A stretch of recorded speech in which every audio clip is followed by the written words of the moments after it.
stiebra zāļu un sarkanā un baltā āboliņa maisījums. Kā lai saprotu, kurš āboliņš, ja viņš nezied. Te ir sarkanais, te ir baltais āboliņš. Sarkanajam āboliņam te uz lapām, ja nu gadījumā viņš nezied, ir tāda pūciņa, tāda matiņa. Man liekas, video nevar redzēt, bet jūs dabā redzēsiet. Ja? Un baltajam āboliņam nav tāda matiņa, viņš ir glūts. Tā, tēlēni izsakoties, baltais ir piemērots ganībām, tāpēc, ka tie matiņi neķerās govīm pie mēles un labāk garšo nekā sarkanais. Sarkanais var redzēt, ka viņš ir augstāks, stāvāks un vairāk tāds tā kā uz viena kāta. Viņam arī sakne ir, mietsakne, un viņš ir vairāk pļaušanai, vairāk masai.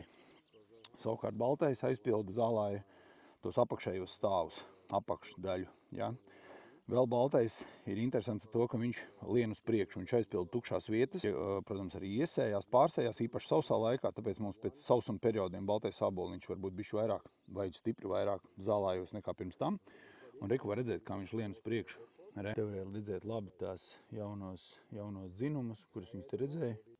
Reku te var redzēt, te ir sakne, un reku viņš jau dzen ārā jaunās saknītes. Un šitais viss iesakņojas, viņš tā kā tāds zemeņu stīga lien uz priekšu. Un paskaties, ļoti augstas kvalitātes lobarības āboliņiem nav daudz ziedu. Parasti viņiem ir milzīgas lapas. Šitos es dolos aplūdzu te. Ja? Bet arī šeit ir diezgan smukas āboliņa lapas. Tā kā, ja galīgi netiekat galā, kurš ir kurš āboliņš, tad gaidiet, kamēr viņu uzzied. Un tad ir viegli atšķirt. Šitais ir sarkanais un šitais ir baltais. Vienkārši, vai ne? Visiem čau!